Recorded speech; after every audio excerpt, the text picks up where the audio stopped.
नमस्कार.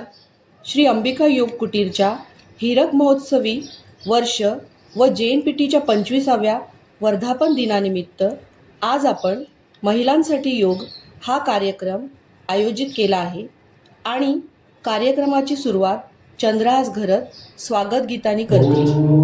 ओंकार स्वरूपा ओंकार स्वरूपा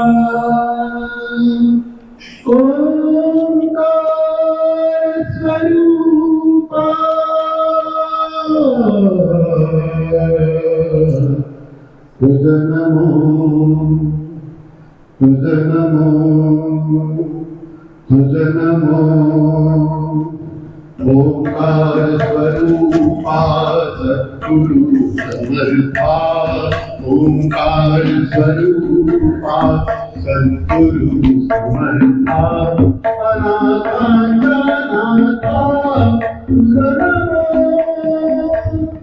तुझ नमो तुझ नमो सुस्वागतम.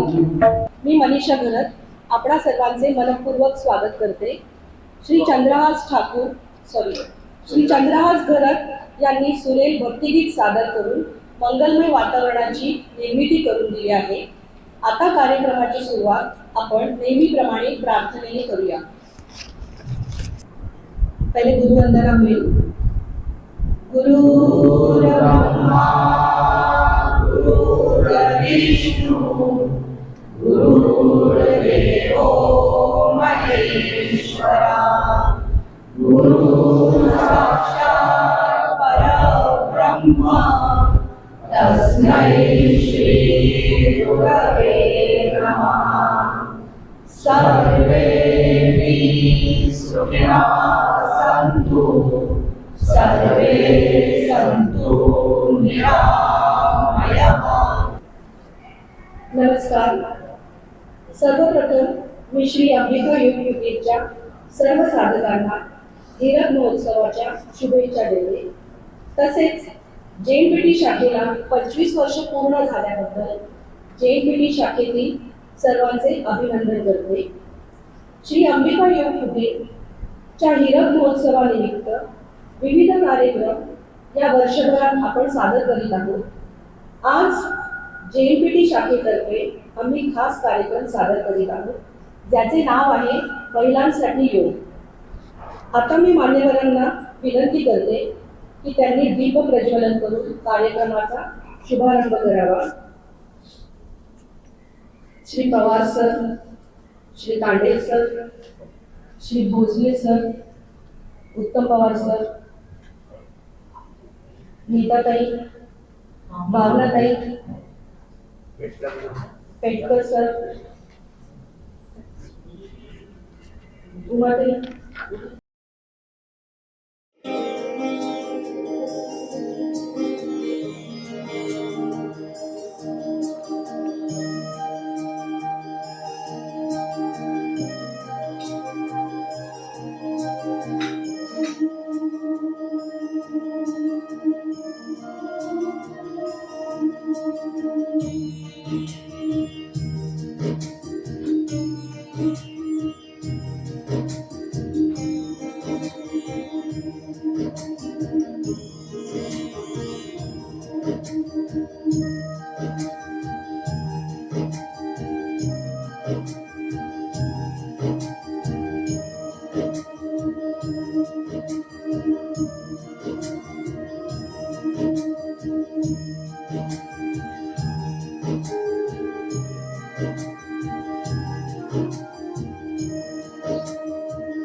जिच्या हाती पाळण्याची दोरी ती जगाला उद्धारी. जिच्या हाती पाळण्याची दोरी ती जगाला उद्धारी. ती म्हणजे आई, बहीण, पत्नी, मुलगी म्हणजे घरातील स्त्री. स्वतः जर आजारी असेल तर घर कसं आनंदी राहील, मुलं तिच्याकडून काय शिकणार आणि मग ती जगाचा विचार कसा करणार. म्हणूनच घरातील स्त्रीचे आरोग्य खूप महत्त्वाचे आहे. स्त्रियांना होणारे आजार कोणते आणि त्यासाठी हठयोगात कोणकोणत्या क्रिया आणि आसने दिली आहेत त्याची माहिती करून देण्यासाठी मी कांचन पटेल मॅडमला आमंत्रित करते. पुन्हा एकदा अभिकरच्या सगळ्या साधकांना हीरक महोत्सवानिमित्त शुभेच्छा आणि खास जयंतवटीच्या साधकांना 25 वर्ष पूर्ण झाल्याबद्दल शुभेच्छा आणि अभिनंदन. तर आता मी आपला आजचा विषय सादर करत आहे. विषय आहे तुम्हाला माहिती आहे महिलांसाठी. खर तर पुरुषांना होणारे बहुसंख्य आजार महिलांनाही होतात. पण मग हा विषय वेगळा का बरं करावा असं का बरं वाटलं असेल तर महिलांना निसर्गानेच एक विशेष शक्ती दिली आहे. ती म्हणजे नवनिर्मितीची, म्हणजे मुलांना जन्म देण्याची. याच शक्तीमुळे त्यांच्या शरीराची रचना वयाच्या विविध टप्प्यांवर बदलते आणि त्याच वेगवेगळ्या टप्प्यांवर महिलांना कोणते कोणते आजार होतात आणि त्याविषयी त्यांनी काय काळजी घेणं महत्वाचं आहे किंवा योगामध्ये त्याच्यामध्ये काय वेगवेगळे आसन क्रिया आहेत त्याबद्दल आपण इथे विचार करणार. तर आपण ज्येष्ठांपासून लहानांपर्यंत असा क्रम घेणार आहोत. तर पहिला आहे टप्पा ज्येष्ठ महिलांचा, साधारण 60 वयावरील मुलीला. आता तुम्हाला पण माहिती असेल की लहानपणी यांनी अतिशय सगळं अन्न खाल्लेलं आहे, शेतात घरात भरपूर काम केलेलं असतं. त्यामुळे त्यांना घरात चांगला व्यायाम झालेला असतो, अंगकाठी कशी त्यांची मजबूत असते आणि बहुतेकांना तर या वयापर्यंत येईपर्यंत कुठले आजारच नसतात. बरेच जण असं सांगतात की आताच आम्ही पहिल्यांदा डॉक्टरकडे जातो. पण मग यांना काय बरं त्रास होत असेल तर 80% महिलांना सांधेदुखी, आर्थरायटिस याचा त्रास होतो. ते पण वयाप्रमाणे वात वाढल्यामुळे. आणखीन एक त्रास त्यांना होतो म्हणजे या वयात त्यांना आलेलं एकटेपण. सांसारिक जबाबदारीतून मुक्त झाल्यामुळे आणि घरातील सगळेच त्यांच्यापेक्षा लहान असलेले कामात व्यग्र असल्यामुळे यांना वेळ मिळत नाही, म्हणजे वेळ दिला जात नाही. आणि म्हणून मग तुम्हाला माहिती आहे रिकामं डोकं सैतानाचं घर किंवा मन चिंते ते वैरीनं चिंतित. त्याच्यामुळे त्यांना ते एकटेपण आलेलं असतं. आणि जुन्या काळात जर तुम्ही डोकावून पाहिलं तर या वयाचे खरं तर स्त्री पुरुष दोन्ही पूर्वी जपमाळ घेऊन हातात जपमाळ घेऊन जप करायचे. आजकाल हे प्रमाण खूप कमी झाले. खरं तर मानसिक शांती मिळवण्यासाठी त्यांनी हेच करायला पाहिजे, म्हणजे मंत्र जप किंवा ओंकार, गायत्री यासारखा जप केला तर त्यांचं मन शांत होईल. संधिवातासाठी काय साध्या शारीरिक हालचाली म्हणजे आपण योगामध्ये सांगतो ते सूक्ष्म क्रिया, साधे सोपे आसनं आणि याबरोबर थोडं खाण्यापिण्याचं जर पथ्य पाळलं तर उर्वरित आयुष्य त्यांचा नक्कीच सुखकर होईल. आता थोडंसं मागे येऊया, म्हणजे 45च्या वरील 45 ते 50 साधारण त्या वयाच्या स्त्रिया यांना काय त्रास होतो तर या वयामध्ये रजोनिवृत्ती म्हणजे मेनोपॉज, म्हणजे थोडक्यात पाळी थांबण्याची क्रिया सुरू असते किंवा काहींना पाळी थांबली. त्यामुळे त्यांचं जे संरक्षक कवच असताना ते निघून गेले. मग त्यांना ब्लड प्रेशर, हृदयाचे आजार, डायबिटीज या व्याधी जडण्याची शक्यता जडते. परंतु या वयातील या स्त्रियांची घरातली सगळी जबाबदारी संपलेली नसते. त्यामुळे शारीरिक तंदुरुस्ती तर आवश्यक आहे. कंबरदुखी, सांधेदुखीच्या छोट्या मोठ्या कुरकुरी पण सुरू झालेल्या असतात. तर कुणाला थायरॉइड, कॅल्शियम, व्हिटॅमिन डी ची कमतरता जास्त समोर दिसते. तर यासाठी आपल्याला त्रैमासिक आपल्या अंबिका योगीच्या त्रैमासिक वर्गामध्ये सांगितलेल्या सगळ्या शुद्धी क्रिया, काही आसनं हे केले तर नक्कीच फायदा होईल. आता आणखी खाली येऊया, म्हणजे 35 ते 45 वयोगटातील स्त्रियांना. आता जर या सुख वस्तू घरातील असतील, कदाचित कष्ट कमी असतील तर त्यांना स्थूलत्वाचा म्हणजे ओबेसिटीचा त्रास होतो. पण काहींना घरचं बाहेरचं दोन्ही करावं लागतं. मुलांचं करायचं, सासू सासऱ्यांचं करायचं, तर एवढं करताना थकून जातात. एक्झर्शनमुळे त्यांना थकवा जाणवतो.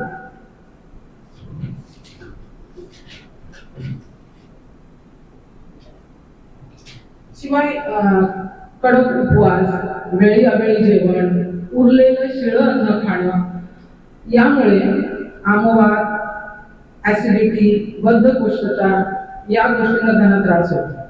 शिवाय श्वेतप्रदर, अंगावरून जास्त जाणे यामुळे होणारा अॅनिमिया म्हणजे हिमोग्लोबिनची कमी अशाही तक्रारी दिसून येतात. आता आणखी छोट्या खालच्या वयोगटात जाऊया, म्हणजे 25 ते 35 वयोगटात. या वयात बहुतेक स्त्रिया मुलांना जन्म देतात, म्हणजे प्रेग्नन्सीचा पिरियड किंवा गर्भारपणाचा काळ. तर त्यावेळेला सुद्धा विशेष काळजी घेतली गेली पाहिजे, काळजी घ्यावी लागते आणि नैसर्गिक प्रसूती व्हावी यासाठी प्रयत्न करणं गरजेचं असतं. आजकाल तुम्हाला माहिती आहे सिझेरियन जास्त होतं, पण जर आपण नियमित आसनं केली, योगाच्या काही क्रिया फॉलो केल्या तर नैसर्गिक प्रसूती व्हायला मदत होते. आता खाली येऊया, म्हणजे 20 ते 30 वयोगटातील मुलीच. आजकाल जर तुम्ही बघितलं ना तर यापैकी या वयोगटातील कमीत कमी 40 ते 50% मुलींना पीसीओडीचा त्रास होतो. पीसीओडी म्हणजे काय? तर पॉलिसिस्टिक ओव्हेरियन डिसऑर्डर. म्हणजे काय? तर मुलीच्या ओव्हरीजमध्ये, अंडाशयामध्ये होणारी जी अंडी असतात ती अपरिपक्व राहतात आणि मग कधी कधी त्यांचा सिस्ट तयार होतो आणि मग त्यामुळे वेळेवर पाळी येत नाही, हार्मोनल बॅलन्स बिघडला जातो, शरीरावर अनावश्यक ठिकाणी केस येतात, शरीराचं वजन वाढतं, केस गळतात आणि वंध्यत्व सुद्धा येऊ शकतं किंवा वंध्यत्व वाढीस लागतं. याही पेक्षा खाली जर आपण आलं 10 ते 20 वयोगटातील मुली, तर या बहुतेक शाळेत कॉलेजात जाणाऱ्या मुली असतात, त्यांच्यावर पालकांचं एक ओझं असतं. पुस्तकी अभ्यासावर जास्त लक्ष देऊन त्यांना नुसतं अभ्यासाला झुंकलेलं असतं. शाळा आणि ट्युशन यामध्ये त्यांना शारीरिक व्यायाम, खेळ करायला वेळच दिला जात नाही. त्यामुळे टेन्शन आणि शिवाय शारीरिक व्यायामाचा अभाव यामुळे स्थूलता दिसून येते. आणि आजकाल तर चुकीच्या खाण्यामुळे तर आपण बघतोय की वेळेआधी पाळी पडली येण्याचे प्रकार सुरू झाले. सगळ्या वयोगटातील सोडलं तर आणखी काही आजारांमध्ये स्तनाचा आणि गर्भाशयाचा कॅन्सर सुद्धा महिलांमध्ये दिसून येतो. आणि तणाव तर अगदी लहान मुलांपासून मोठ्यांपर्यंत सर्वांनाच असतो. स्त्रियांमध्ये आणखी एक म्हणजे सौंदर्य प्रसाधनांचा अतिवापर आणि अति तंग कपडे घालणं, हे सुद्धा सिंथेटिक, याचाही आपल्या आरोग्यावर विपरीत परिणाम होतो. तर आताच आपण थोडासा आढावा घेतला की कोणकोणते आजार होऊ शकतात आणि हे पण पाहिलं की ज्येष्ठ महिलांना त्या मानाने तुलनेने आजार कमी आहे. कारण काय?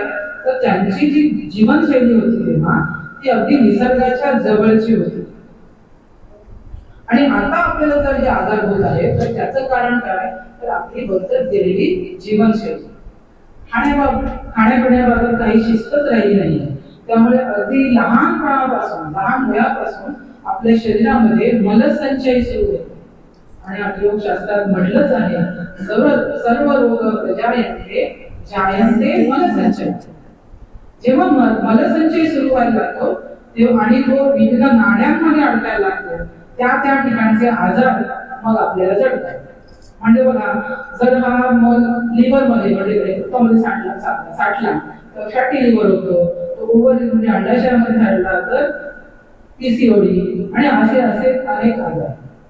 म्हणूनच हठयोगामध्ये षटकर्म करायला सांगितले आणि म्हणून आपल्या परंपरे हठयोगी गुरुजींनी आपल्याला जो त्रैमासिक वर्ग दिलाय त्याच्यामध्ये ह्या शुद्धी क्रियांचा समावेश केलेला आहे. चुकीची जीवनशैली बदलून योग हीच जीवनशैली आपण स्वीकारली पाहिजे. कॉटनचे, सिल्कचे कपडे, सुटसुटीत कपडे वापरले पाहिजे. घरी बनवलेला सुपाच्य हलका आहार घेणं, फास्ट फूड टाळणं, वेळेवर जेवण घेणं, पुरेशी म्हणजे साधारण 7 तास झोप घेणं आणि दिवसातला थोडा का होईना ठराविक वेळ आपल्या आवडी निवडी आणि छंद यासाठी राखून ठेवणं, अशी जर आपली जीवनशैली राहिली तर नक्कीच आपलं आरोग्य निरामय राहील. खरं तर योग रोग निवारक नाही, योग रोग प्रतिबंधक आहे. परंतु असा अनुभव आपल्याला आलेला आहे की नियमित योग केल्याने काही आजार पूर्णपणे बरे होऊ शकतात. आणि म्हणून रोग होण्याची वाट न पाहता आजपासूनच तो न होण्याची काळजी घेणं आणि त्यासाठी योग्य जीवनशैलीचा अवलंब करणं आवश्यक आहे. आता आपण काही मोजक्या क्रिया आणि आसनांचा नमुना दाखल प्रात्यक्षिक बघूया. चला. तर आता मनीषा मॅडम सुरू करतील. पहिल्या सूक्ष्म क्रिया मानेचे प्रकार. डाव्या बाजूला आणि उजव्या बाजूला मान वळवायचे. असे आपण 3 ते 5 वेळा 10 वेळा सुद्धा करू शकतो हे प्रकार. दुसरा प्रकार आहे मानेचा. मान खाली घालायचे आणि गोल फिरवायचे क्लॉकवाईज आणि अँटी क्लॉकवाईज. हे झाले मानेचे प्रकार. आता आपण काही खांद्याचे प्रकार बघूया. मनुजा मॅडम खांद्याचे प्रकार करतील. पहिला प्रकार खांद्याचा. फक्त खांदे गोल फिरवायचे आहे उलट दिशेने. दुसरा प्रकार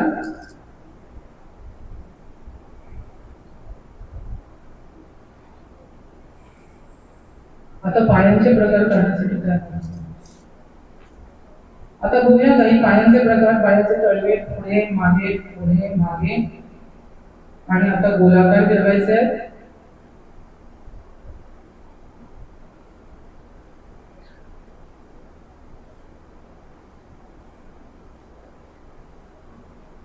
गुडघ्यांचे प्रकार बघतोय पण गुडघ्यावरती काही कमरेतनं सुद्धा आपले पाय उठून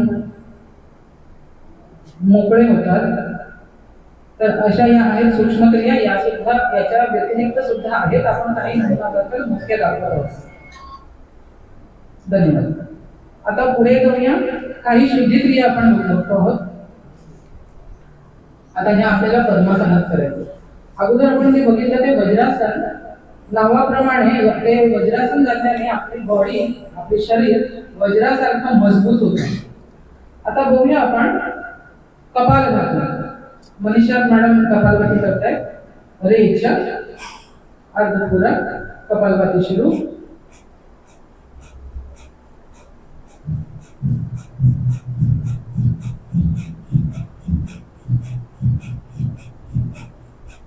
स्टॉप. पूरा सावकाश आता पुढची शुद्धी क्रिया आहे उज्जाई. मनुजा मॅडम करते. रेच्या घर्षणयुक्त पूरा घर्षणयुक्त रेच्या. कंठामध्ये आपल्याला घर्षण करायचं आहे ज्याच्यामुळे शरीरात उष्णता निर्माण होते आणि त्याच्यामुळे आपल्या शरीरात असलेला कफ पातळ होऊन निघून जातो. स्टॉप. यापुढे बघणार आहोत गरमी शरीरात पैदा झाली आता ती नॉर्मल आणली पाहिजे म्हणून शीतलता देणारी काही क्रिया. आता राजेश कांगरे सर करतील शीतकार्य. रेच्या पूरक तोंड बंद. रेच्या पूरक रेच्या पूरक रेच्या. स्टॉप. शीतली शीतली रेच्या पूरक रेच्या पूरक रेच्या. स्टॉप. तर या क्रियांनी आपल्या शरीरामध्ये शीतलता येते. त्याच्या पुढची शुद्धी क्रिया आहे जी आपण बघणार आहोत अग्निसार. पहिल्यांदा क्रिया बघूया. रेच्या अग्निसार सुरू. बघा याच्यामध्ये पोटाला हक्के दिले जातात आणि या क्रियेमध्ये श्वास न घेताना पोटाला हक्के दिले जातात आणि त्यामुळे पोटात असलेल्या सगळ्या अवयवांना व्यायाम होतो, तणाव मिळतो आणि विशेषतः अग्नीचं जे स्थान आहे लिव्हर ते जास्त चांगल्या रीतीने ऍक्टिव्हेट होतं. स्टॉप.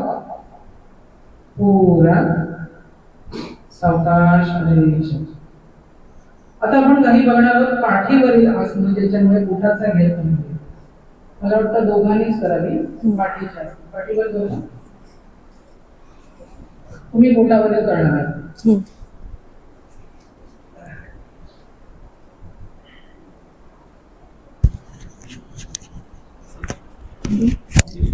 सावधान.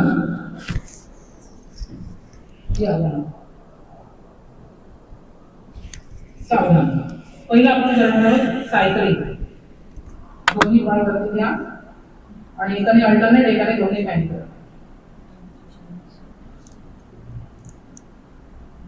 सायकलिंग आहे उलट दिशेने, त्याच्याने पोटावरचे स्नायू त्याच्यावर तणाव येतो आणि मेद कमी होतो. स्टॉप. सावकाश पाय करायला ठेवा. विश्राम. त्याच्या पुढचं आसन आहे पवनमुक्तासन.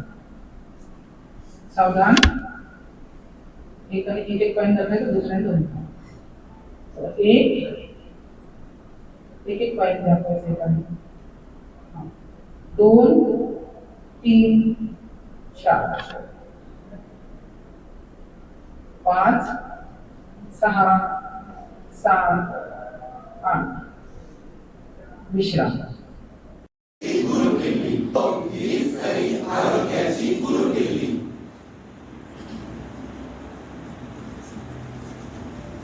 अरे बेटा, किती खातेस? आताच तर नाश्ता केला होतास ना? ते थालीपीठ मला नाही आवडत ते म्हणून तुम्ही याला पास्ता बनवायला सांगितला. हो बाबा, ती लहान आहे अजून, खाऊ दे की तिला. जर तिचं खायचं वय आहे ते. खाऊ द्या काय खाऊ द्या, किती लठ्ठ झाली बघा. बाबा काही होत नाही, खाऊ दे तिला. मला तर काही कळतच नाही. तुम्ही जगण्यासाठी खाता की खाण्यासाठी जगता? हे घे बा. आपले इथं भयानकच आहे. ICMRच्या 2023च्या एका अभ्यासात असे आढळून आले आहे की भारतात 10.1 कोटी लोकांना मधुमेह आहे, तर 15.3% लोकांना प्री डायबिटीज आहे. आणि या 10 ते 20 वयोगटातील मुलांचा सुद्धा समावेश आहे. अंदाजे 70 दशलक्ष प्रौढ आणि 12.5 दशलक्ष मुले लठ्ठ होती. बाप रे. आणि आता ती आणखीन एक बातमी, गुजरातमधील त्या 8 वर्षाच्या मुलीला हृदयविकाराचा झटका आला होता. म्हणजे ती कर्नाटक मधील बातमी, म्हणून तर मी ओरडतोय ना. मग काय करायचं? मग आता पुढे काय करायचं? आपण योग प्रशिक्षण वर्गाला प्रवेश करायचा. सॉरी बाबा, तुम्ही माझे डोळे उघडले. आता पुढे काय करायचं? आपण उद्याच योग प्रशिक्षण वर्गात प्रवेश घेऊ. निर्धार करा नियमित योग करण्याचा आजपासून जपा मंत्र निरोगी आरोग्याचा. निर्धार करा योग करण्याचा आजपासून जपा मंत्र निरोगी आरोग्याचा.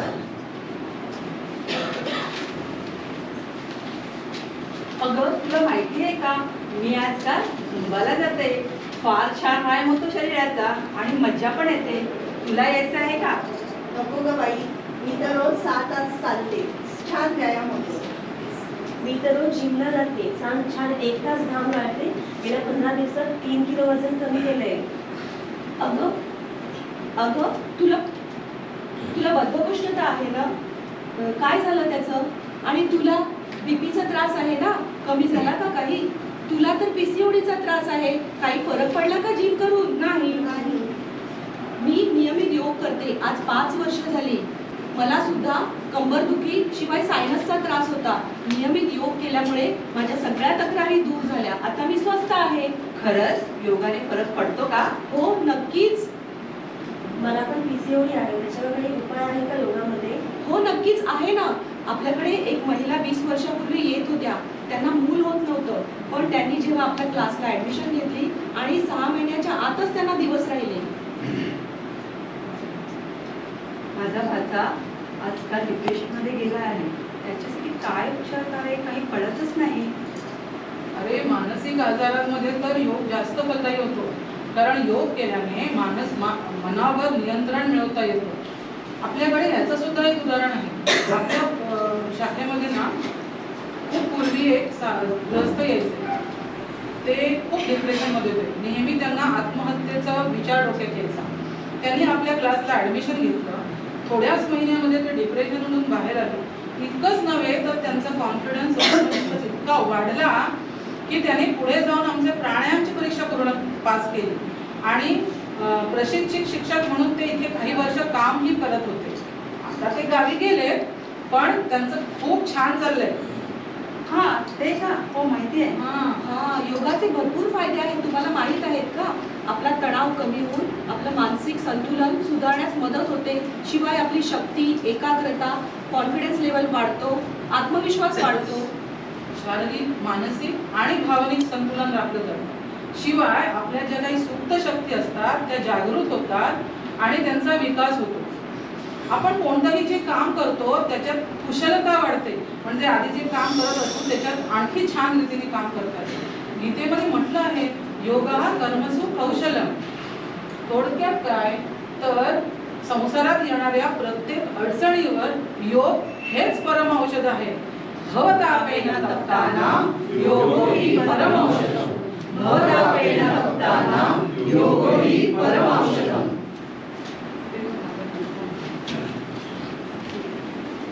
अरे तू योग करतोस ना? अरे तू योग करतोस ना? मला पण शिकायचं आहे. हो, मी योग करतो. ऑनलाईन जे आजकाल बरेच क्लास चालत आहेत ते बघून मी योग करतो. आणि ते जे क्लास चालतात ना त्या क्लासचे कुठल्याही प्रकारचे पैसे घेत नाही, एकदम फ्री मध्ये असतात ते क्लास. ऑनलाईन आपल्याला नाही जमत. मी लवकर उठतो आणि ड्युटीवर जातो. मला ऑनलाईन वगैरे करता येत नाही. अरे मग काय करायचं? आपलं तू काय करतो? आपलं बरं आहे. YouTube बघायचं आणि मस्तपैकी आसनं करायची. ती जमली तर जमली, नाही तर ठीक आहे. अरे तुम्ही करता, पण तुम्ही बरोबर करता की चुकीचं करता हे कसं काय समजलं? हो, कशाला करायला हवं? त्यांनी काय फरक पडणार आहे? अरे चुकीच्या पद्धतीनं योग केल्याने त्रासही होतो. शास्त्रात तसं म्हटलंही आहे, प्राणायामादि युक्तेन सर्व रोग क्षयो भवेत, अयुक्त अभ्यास योगेन सर्व रोग मग काय करायचं? योग नेहमी तज्ञांच्या मार्गदर्शनाखाली करावा. ते कुठे मिळणार? अरे योगाचं मार्गदर्शन करणाऱ्या अनेक संस्था आहेत. अंबिका योग कुटीर ठाणे. मी आता राहतो उरणला आणि एवढ्या लांब ठाण्याला कुठं जाणार योग शिकायला? अरे तू राहतो उरणला, तुला माहित नाही का? उरणला JNPT मध्ये श्री अंबिका योग कुटीरची शाखा आहे.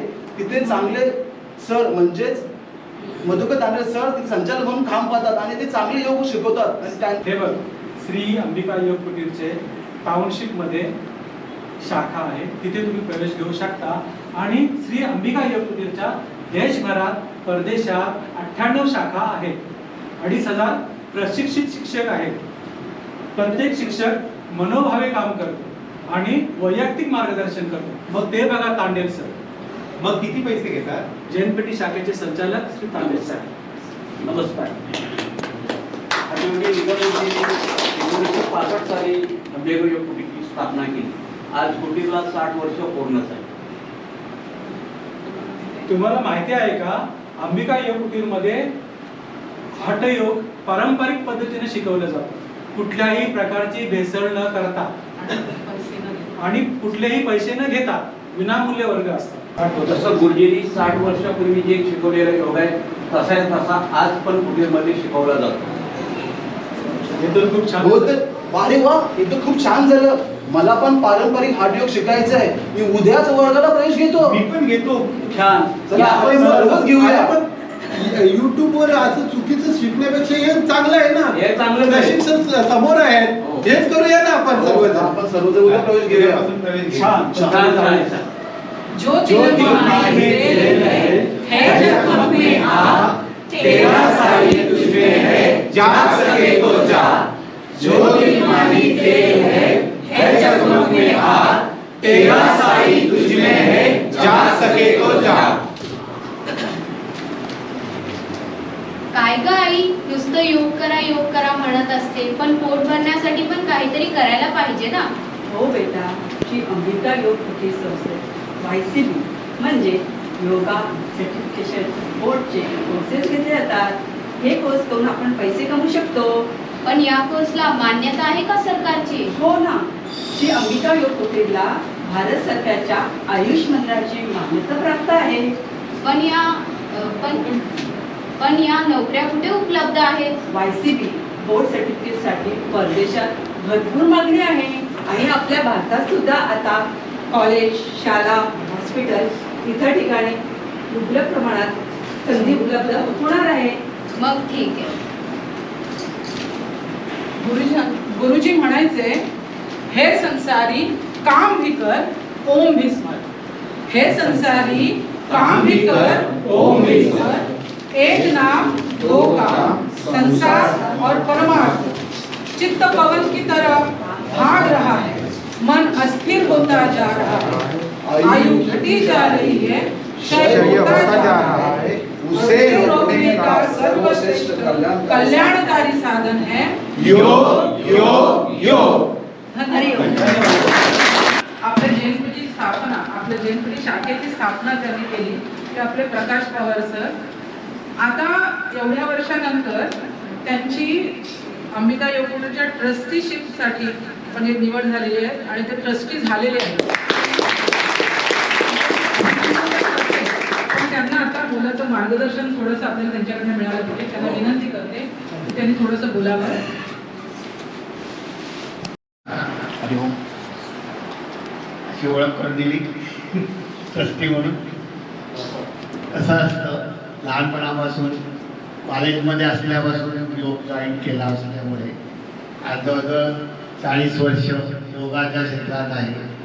आणि अंबिका योग कुटीरमध्ये जाणं, 8 महिन्याभर कधी गेलोच नाही असं कधी घडलंच नाही. कारण एकदाच गेलो नव्हतो 15 दिवस आणि नंतर गेलो. त्या सुरेशजींनी मला म्हणाले, हो आता काय सगळं ज्ञान झालं ना. तो शब्द मला इतका लागला म्हणजे माहीत नाही. नंतर इंजिनिअरिंग नोकरी करून पण माझा संबंध राहिला आणि 40 वर्ष कशी गेली मला कळलं नाही. म्हणजे खरोखरच म्हणतात ना, ते लोखंडाला परिसाचा स्पर्श झाला की ते सोनं होतं, तसं गुरुजींच्या सानिध्यात 1985 ते शेवटच्या दिवसापर्यंत 15 वर्षाचा जो काळ मिळाला आणि त्यांच्याबरोबर ते अनुभव आले, म्हणजे त्याच्यामुळे जे संस्कार म्हणतो आपण ते संस्कार हेच आहे. आज या मुलांना जर या वयात योग कळला आणि आता यांनी जे पथनाट्याद्वारे खूप चांगलं सांगितलंय, पुढच्या वर्षीपासून तुम्हाला शालेय अभ्यासक्रमात योग आहे. कारण त्याचं ऑलरेडी अभ्यासक्रम सेट केलेला आहे. आम्ही त्याच्यात एक अंबिका कुटीरचा पण त्याच्यात सहभाग आहे. त्यामुळे पुढच्या वर्षी 1ली ते 12वी इंजिनिअरिंग, नंतर समुद्र, सीफेअरर्स या सगळ्यांना योग कंपल्सरी 100% होणार. म्हणजे वरूनच केंद्रातूनच आहे आणि त्याचा अभ्यासक्रम ऑलरेडी सेट होत आलेला आहे. काय सांगतो मी, कारण आता तुम्ही ट्रस्टी म्हणाले, मी ट्रस्टी म्हणून आले रिप्रेझेंट करतोय बऱ्याच ठिकाणी. म्हणजे आणि सागर में योग जी कन्सेप्ट आहे त्याचं सगळं श्रेय अंबिका कुटीरच्या एनपीटी ब्रांच, त्यांच्यासाठी एक त्यांचा त्याग आहे. त्यांनी माहिती आहे तुम्हाला 6-7 वर्ष झाली आम्ही TS रहमानी मरीन स्कूलला जाऊन दर मंगळवारी 1 तासाचा वर्ग इतके वर्ष घेतो. जवळजवळ 500 स्टुडंटना त्यांनी शिकवलेलं आहे आणि त्या लोकांना प्रेफरन्स दिला जातो. त्यांनी योग केले कारण की सागरमध्ये योग म्हणजे काय, सागरवर जे काम करतात त्यांना होम डिप्रेशन येतं, आत्महत्यांचं प्रमाण आहे, परत कॅन्सरचं प्रमाण आहे. आणि ह्याच्यावर काय उपाय आहे तर योगच आहे. आणि गुरुजींचा हठयोग का, आता तुमच्या आयुष्याचं लॉंग ड्युरेशन वाढवायला योगाशिवाय पर्याय नाही. म्हणजे आता संस्था खूप झाल्या आहेत, यूट्यूब आहे, सगळं आहे, मी सगळं सांगेन. व्हेरी छान, व्हेरी कंपोज, व्हेरी नाईस.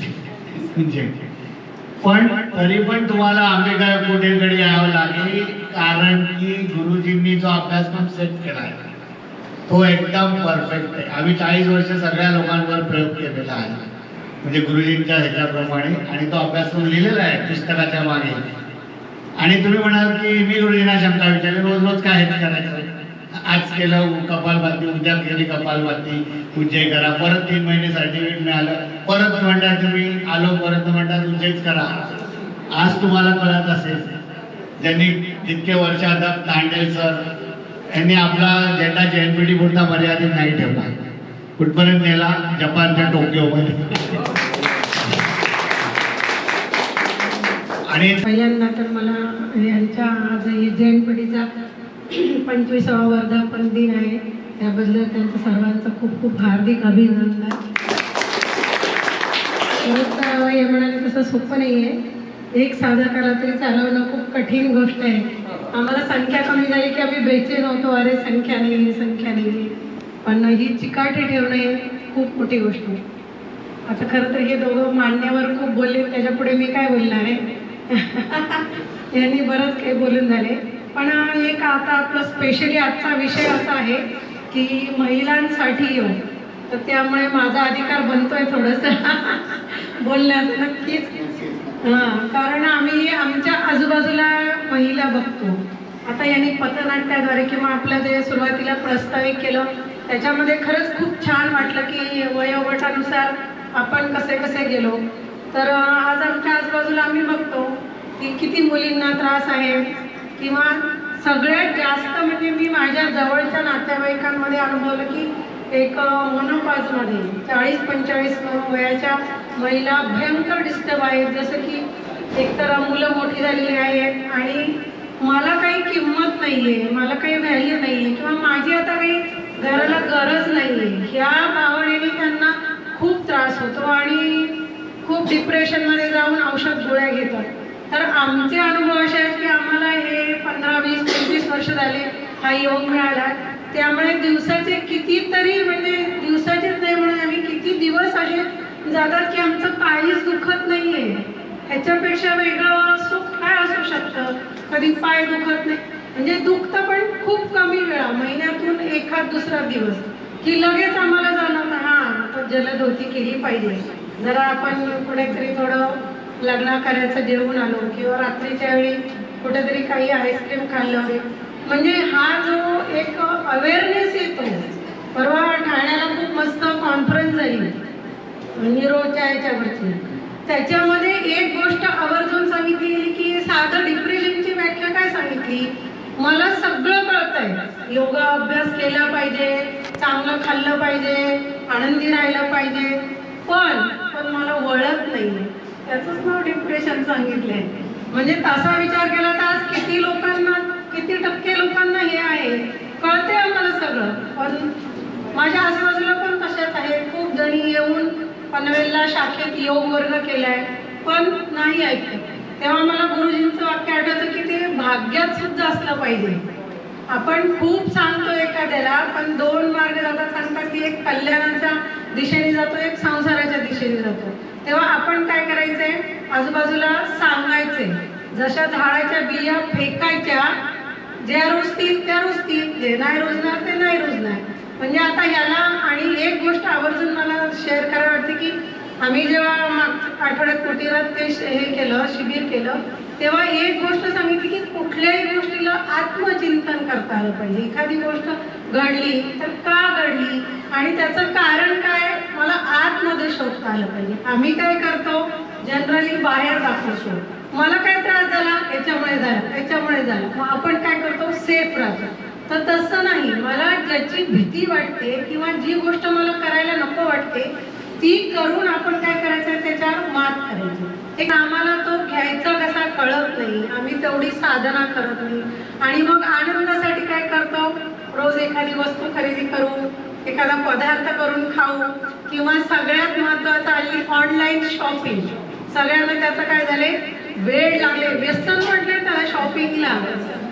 म्हणजे एवढं झालंय तर हे जेव्हा बाहेरचे लोक आपल्याला योगा या भाषेत शिकवतात, परदेशी लोक, तेव्हा आम्ही काय करतो, अरे हो हा आमच्या इथलं आहे. तर अशा प्रकारे जर आपल्याला ह्या योगाच्या माध्यमातून अंबिका योग कुटीर सरांनी आत्ता सगळ्यांनी सांगितलं, आमचे प्रत्येकाचे अनुभव तसेच आहेत. आम्ही जे 20-20, 25-25 वर्ष इथे टिकलोय असंच होतं. काही करू नये, काही आनंद अर्थ नाही आहे जीवनामध्ये, कधीतरी असं वाटायचं की हे जीवनच नको आहे आपलं. ह्या स्टेजला आलेली लोक आज आम्ही इतके वर्ष टिकतोय त्याचं कारण असते की आम्हाला सापडले की माझं आयुष्य इतरांच्या कामाला येते. ह्याच्यासारखं आणखी कुठला मोठी गोष्ट असू शकते. भले घरचे आमचे नाही ऐकत, नाही करत योगाभ्यास, हरकत नाही, पण बाहेरच्या 100 लोकांना, म्हणजे आता आम्ही सगळ्या शिक्षकांचा तो अनुभव आहे की योग वर्गामध्ये धन्यवाद धन्यवाद ऐकून म्हणजे आम्हाला खूप हे होतं की बस आता धन्यवाद एवढं ते. आणि त्या शुभेच्छा आमच्या आयुष्यामध्ये कामाला येतात पावला पावलावर. आम्हाला आता माझ्या मागच्या 2 महिन्यापूर्वी मुलाचं लग्न झालं. 25 वर्ष आम्ही जे निस्वार्थ काम करतो त्याचं पावला पावलावर आम्हाला जसं आता मंडपमधले तर आमच्या काळकडेच आहे, कोणी आहे की अरे ते कधीतरी आपल्या योग वर्गाला होते आणि ते आपल्याला त्यावेळी काय करतात, निस्वार्थपणे आपल्याला अशी मदत करतात. त्या वाटतं आणखी काय पाहिजे आयुष्यामध्ये आपल्याला. सगळ्यात मोठी गोष्ट आहे ती म्हणजे आपल्याला सगळ्यांच्या काय आहेत आवश्यक शुभेच्छा आणि आशीर्वाद. त्याची ताकद एवढी मोठी आहे आणि ती आपल्याला त्या सामाजिक कार्यामुळे मिळते. एक संस्कृतचं सुभाषित सांगेन, कारण मी संस्कृत आणि योग या दोन्हीही गोष्टी आमच्या भारतातल्या आहेत आणि बाहेरचे लोक काय करतात त्याचा फायदा घेतात आणि ते आपल्याला येऊन शिकवतात, तेव्हा आपण शिकतो.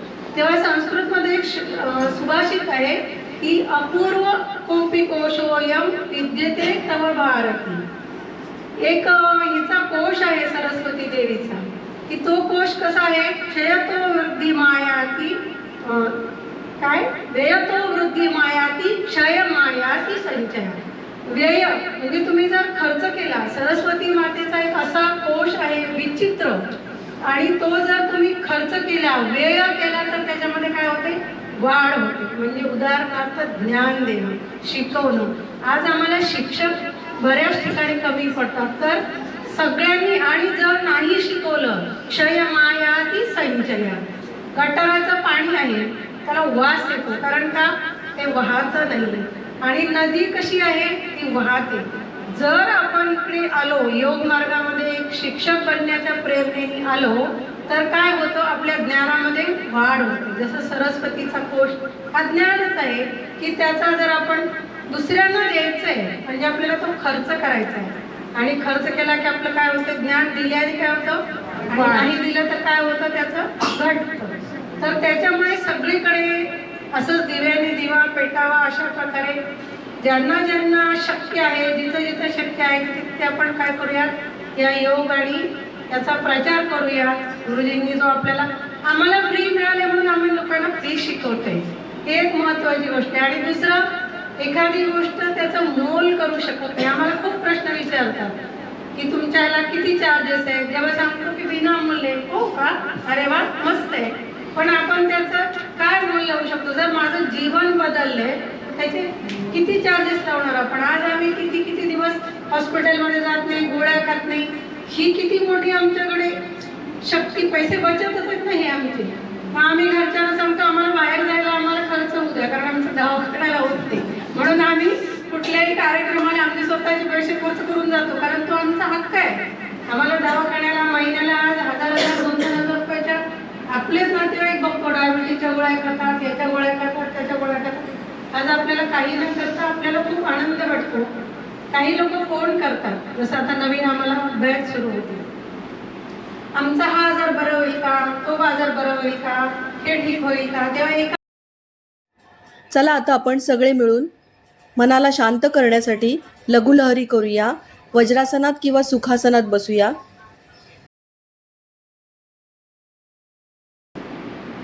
रेचा घर्षण तपूर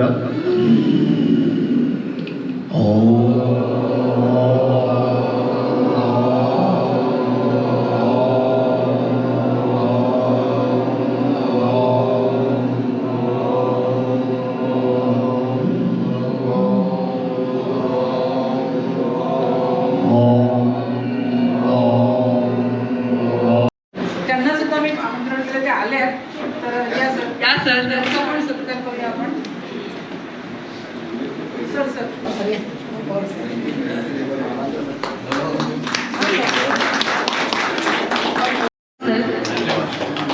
आणि तुम्ही पण आमच्या कार्यक्रमाची शोभा वाढवली. आता मनुजा मॅडमनी पण प्राणायाम पास केले, त्याबद्दल त्यांना पण कौतुकाची थाप.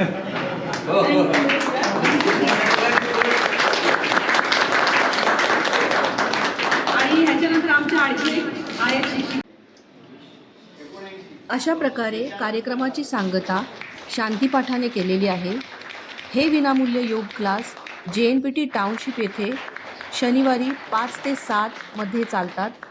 तर तुम्हाला योग करायचं असेल तर नक्की इथे या, योग करूया आणि निरोगी राहूया. योग हीच खरी आरोग्याची गुरुकिल्ली, योग हीच खरी आरोग्याची गुरुकिल्ली.